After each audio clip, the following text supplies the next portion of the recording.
Welcome to Carol's Kitchen. Today I will be making lasagna rolls and coconut cream pie. Our guest musician is Abel Brower, trombonist. Abel is a sophomore pastoral studies major and music minor at MBU, and he lives right here in Watertown. Today's story is entitled The Correct Way to Crochet, and it tells the true but rather unusual story under which a defensive end on my school's football team taught me the correct way to crochet. So stick with us. We'll begin in just a moment.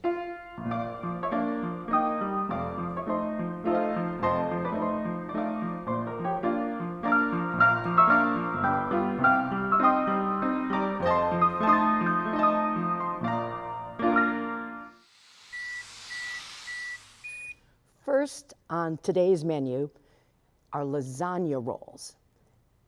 It's sort of a lasagna like regular, except made in individual servings, and it's really quite simple. You start out with a 15-ounce carton of ricotta cheese. That will be part of our stuffing. Mix in it 1 raw egg, kind of stir that up a little bit. Here's a half a cup of grated Parmesan cheese.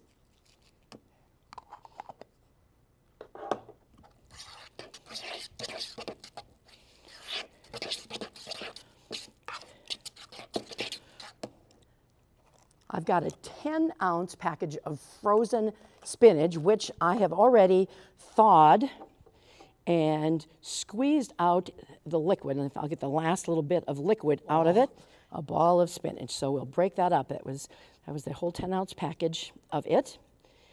And we'll mix that in with the ricotta cheese and the Parmesan cheese. And it's starting to look rather colorful. To that we will add 1 tablespoon of minced garlic and dried basil, 3/4 teaspoon salt, 1/4 teaspoon of pepper, and 1/8 teaspoon of ground nutmeg. And those are all mixed together in this little combination. We'll mix those together. Try to get that flavor throughout the entire mixture. Hope the pepper doesn't make me sneeze.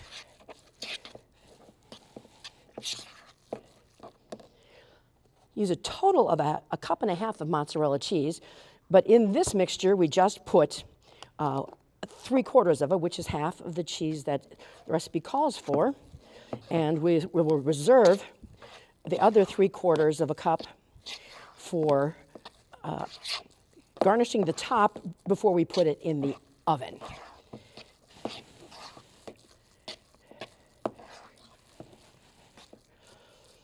And that, let me just move some of these containers away. We'll keep the matzah for a little later. And now we have over here our pre-boiled lasagna noodles. I boiled them till they were al dente, so that makes them that they can roll up nice, and then they can bake the rest of the way when they're in the 350-degree oven. I have a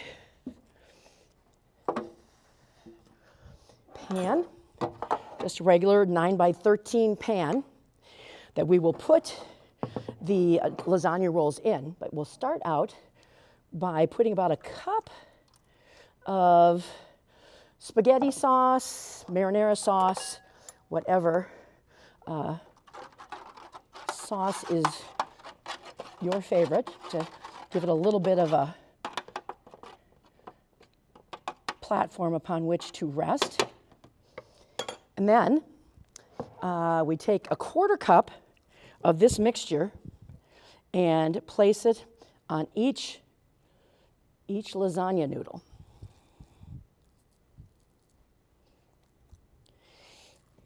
And it should come out to just the right amount that you need for 9 lasagna roll-ups.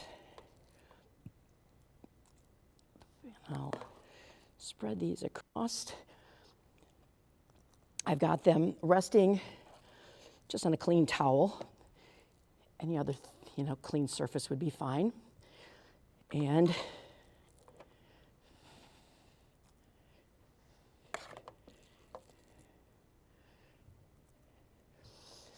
got just a smidge left. Maybe I'll just put a tiny bit more on each one. I was a little bit careful with the amount to be sure I had enough.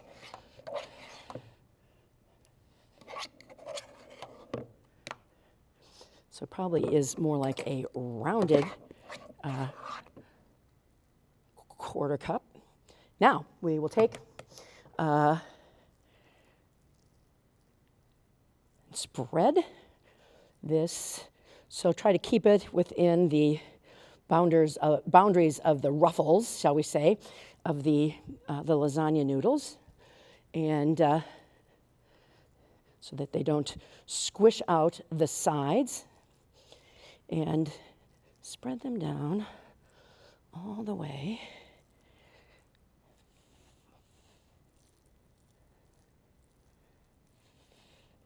There's can go pretty quickly after I boiled the lasagna noodles to keep them in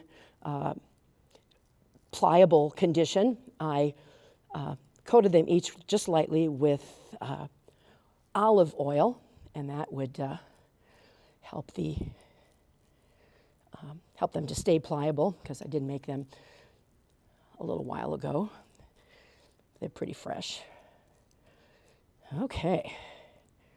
I think we can, one more up here, right? Okay.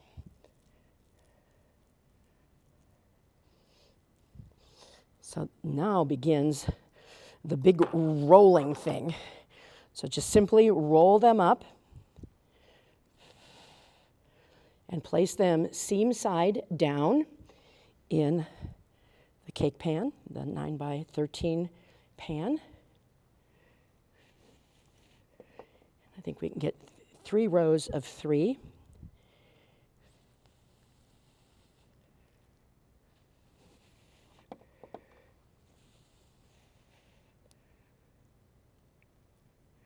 When we get done with this, we will top them with the rest of the can of 24 ounces of the spaghetti sauce, and then we will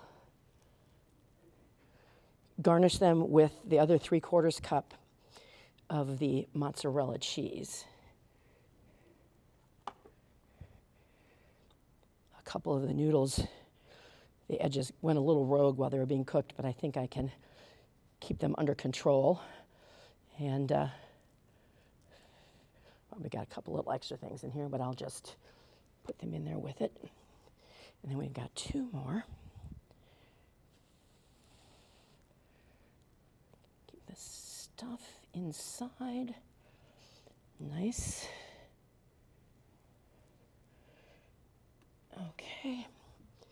And our last of 9 rolls, and this makes just perfect size for an 9x13 pan, which most people will have in their kitchens. And then I will garnish the top with some more of this tomato sauce till we've used it all up.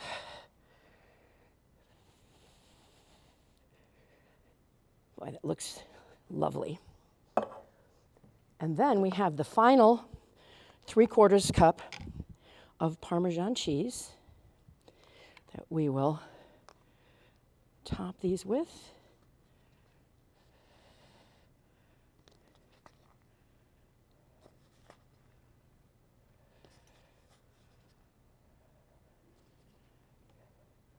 Perfect. And now we will place it in our preheated 350-degree oven. Oops, I almost forgot something. I am supposed to top them with foil. And so let me get my foil.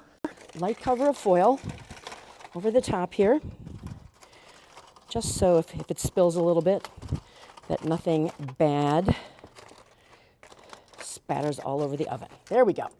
And let's place this in our preheated oven, and we'll do that for about 35 minutes. Just time for the lasagna noodles to finish cooking and for everything to cook through. And then when we get done, we will garnish it with some extra Parmesan cheese and some dried basil. And there you have it, lasagna rolls.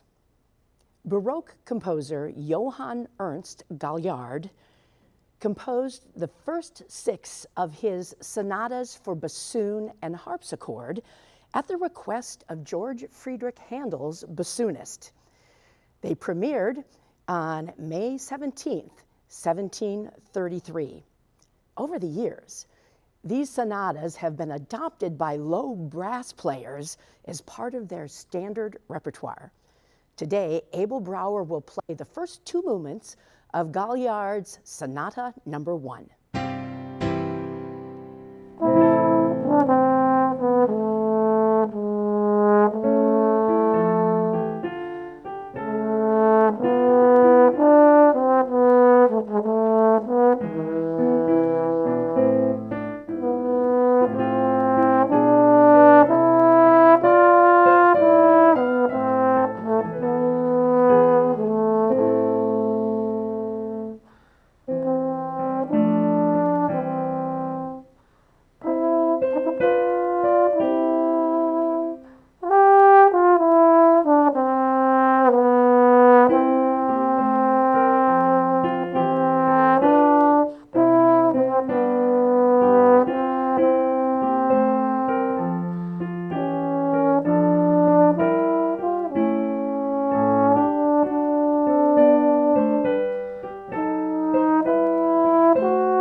Next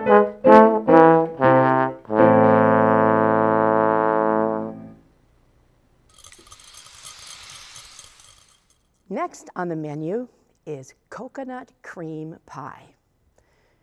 There's a lot of ways you can make coconut cream pie, and this is a pretty quick way, but I wanted to make it an especially extra coconutty way because my husband's a real big fan of coconut. So the first attempt I did to make it more coconutty than maybe having a graham cracker crust or even a frozen flour type crust that's pre-baked, I made a crust using coconut cookies. So I used coconut cookies, this particular brand by a little Dutch maid. There are 25 cookies in a package, and it took 18 cookies to get a cup and a half of crushed cookies. So I put them in a plastic bag and ran a bottle over the top of them, or you could use a rolling pin, that sort of thing, to crush it. And then add 4 tablespoons of melted margarine or butter to it, and then press it into a 9-inch pan. And I baked it for about 10 minutes at 350 degrees and cooled it off. So this crust is ready to go. And now for the filling, we start out with one of the larger packages, like the 5-ounce-ish package of pudding. I know they make coconut pudding, but I couldn't find it, but this is vanilla pudding, instant pudding. And to make it extra coconutty, rather than making it with milk, I chose to make it with coconut milk. So we're gonna get our coconut flavor. This is a 13-ounce can of coconut milk, and I chilled it and mix it together here. They say for 2 minutes. I did look it up, and I can say that in my trial run, using coconut milk does not change the effect of the instant pudding. It doesn't do something weird. I think some of the like nut milks do cause some issues, and they don't thicken like they should. But coconut milk is the exception, and so that was a good piece of information to have. So 2 minutes here. When it gets a little thicker, now if you follow the directions on the pudding, they will say to put more milk in than this coconut, but we're adding some other things to it, so it's going to be, I think it'll be just perfect with the amount of coconut milk that's in the can. So then we take an 8-ounce package of container of Cool Whip, non-dairy whipping, and put half of the package in your pie mix. And that will spread out the flavor a little further. But then, to make it especially coconutty, I browned, roasted coconut in the oven. This is about a cup. The recipe I had called for a little less than that, but I decided that was too sparse on the coconut. Now, coconut, when you roast it in the oven, put it in a 350-degree oven, and let it, and put some parchment paper over the top of a cookie sheet or some sort of a pan, and check after 5 minutes, and then kind of rustle it around a little bit, and then check it again after 5 minutes. And once it starts going brown, you have to keep a real close eye on, because it will fully brown very, very quickly. You don't certainly want burned coconut. And we pour. So this is the filling for our coconut cream pie. And there's lots of coconut in it, and that is the way I like it. And that's perfect size-wise for a good 9-inch pie plate.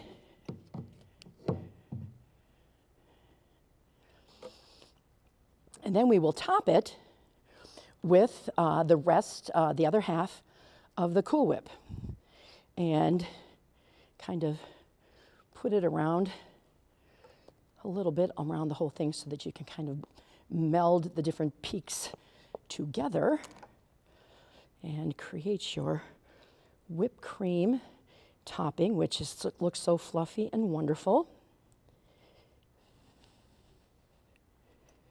A little bit more, let's use it all.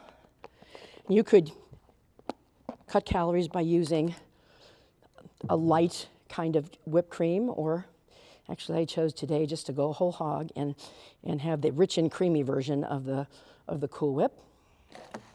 And then the final step is I've got about a quarter of a cup of coconut, the roasted, the browned, the toasted coconut that I put on the top. And maybe that seems like overkill to some of you, but if you are a coconut lover like my husband, he thinks it's just right. And there you have it, coconut cream pie. Be good to maybe chill it in the refrigerator for maybe half an hour before you serve it. But trust me, it is delish. Our story today is entitled, The Correct Way to Crochet. My sister Gloria missed a lot of school because of her Crohn's disease. Some of those unexpected sick days were spent hanging out with Grandma Burdick, who is actually my cousin's sweet grandmother, whom we adopted as our own. It was Grandma Burdick who taught Gloria how to crochet. Very quickly, Gloria became quite skilled with yarn and a crochet hook, and I was genuinely impressed with the items she made. Gloria, your crocheting is amazing, I told her. Would you teach me how to crochet? Her answer caught me off guard. Forget it, Carol, she said. Crocheting is one thing I can do that you can't. Well, nothing I could say could make her change her mind, so I decided to teach myself. You know, from one of those little how-to brochures with diagrams. I'm a reasonably intelligent person. I know how to read directions. I know how to follow directions. But my first crocheting project, a zigzag Afghan, was not looking nearly as beautiful as any of Gloria's projects. I kept at it, though. I figured I would get better with time and experience. So I brought my Afghan project with me to school at Maranatha in case I ever had a little free time. One day, during my lunch hour, I slipped into the back pew of the chapel to work on my Afghan until it was time for my next class. My friend, Art Denny, happened to pass by the chapel entrance and saw me. Hey there, Carol, he said, as he plunked himself down next to me while I crocheted. I thought you'd be cramming for our Hebrew history exam next hour, he said. No, I already studied a lot last night. Either I know it or I don't. Boy, I sure wish I had your confidence, he sighed. At that time in his life, Art was more interested in sports than academics. You see, it was Maranatha's football program that had lured him to Wisconsin from Atlanta, Georgia. Art was a defensive end on the team. I myself am not very athletic, but I was a die-hard fan. Say, Art, you were making some mighty fine moves on the football field last Saturday. Well, thanks, Carol. Glad you came to the game. Oh, I wouldn't miss it for anything. As Art and I chatted about this and that, I noticed he was becoming increasingly interested in my crocheting. So much so that at one point, he stopped conversing altogether. Something wrong, Art? I asked. Actually, yes. Well, what is it? You're crocheting backwards, Carol. Backwards? Yeah, here, let me show you. And he took the Afghan and crochet hook from me. Sure enough, he was right. I was crocheting backwards. No wonder my crocheting never looked as good as Gloria's. When did you learn to crochet, Art? I wanted to know. Well, my grandmother taught me, And my aunt taught me to embroider. I like embroidering more because it's faster. I also like weaving. Weaving is really the most fun, but all three are excellent for stress relief. Art, you are a true Renaissance man, not only an athlete, but an artist. Thanks for not being afraid to teach me the correct way to crochet. My pleasure, Carol. So, ever since my crocheting lesson with the defensive end, I have been able to create afghans and other projects that are not just row upon row of knots. Thank you so much, Art Denny. You know, none of us is perfect. And the sooner we accept our limitations, the more teachable we become. Now, nobody likes to be wrong, but if we cling doggedly to our supposed infallibility, we are fools in every sense of the word, robbing ourselves of opportunities to grow, to develop our character, and to discover new opportunities. In the Bible, the book of Proverbs is replete with imperatives charging us to maintain a teachable spirit. Here are just a few examples. Proverbs 8:33 says, "Hear instruction and be wise and refuse it not." Proverbs 19:20 admonishes us to listen to advice and accept instruction that you may gain wisdom in the future. Proverbs 9:9 says, "Give instruction to a wise man, and he will be yet wiser. Teach a righteous man, and he will increase in learning." And Proverbs 4:13 gets right to the point. Take hold of instruction, it says. Do not let go. Guard her, for she is your life.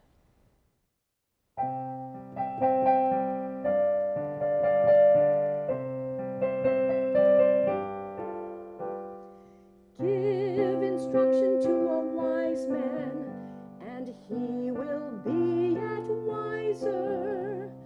Give instruction to a righteous man, and he will increase in learning. Hear instruction and be wise. Hear instruction and refuse it not. Take hold of instruction, do not let go. Guard her, for she is your life. Listen carefully to wise instruction. Listen carefully to wise advice, that you in turn may also be wise. Wise all the days of your life.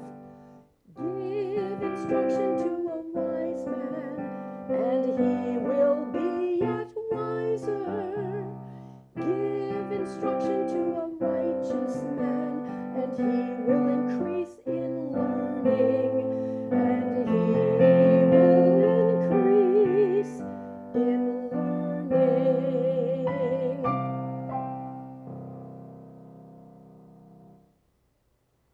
In his memoirs, gospel songwriter Charles H. Gabriel tells of the time that his friend Elijah Brown sent him these words. He had no tears for his own griefs, but sweat drops of blood for mine. Elijah Brown hoped that these words would inspire Gabriel to write a new hymn, and inspire him they did. In 1905, he published a 4-stanza hymn entitled, "I Stand Amazed in the Presence." And yes, his friend's words appear in stanza 2. Today, Abel Brower will play Dwayne Ream's joyful arrangement of "I Stand Amazed in the Presence."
so much for sharing your talents with us today, Abel. And now we're ready to dig in. Our lasagna rolls, they are good to go. We garnish them with extra Parmesan cheese and a little dried basil. And I've got some French bread here to go along with it. And our pie, our coconut cream pie, is chilled and ready to go. So we're looking forward to this. But first, let's sing our blessing. Praise God from whom all blessings flow. Praise Him, all creatures here below. Praise Him above, ye heavenly hosts. Praise Father, Son, and Holy Ghost. Amen.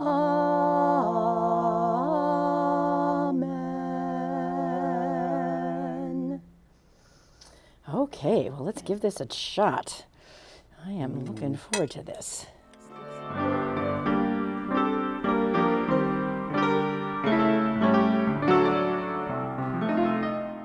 To request copies of today's recipes, or for free sheet music to the song Give Instruction to a Wise Man, please phone 920-262-4021 or email watertowntv@cityofwatertown.org.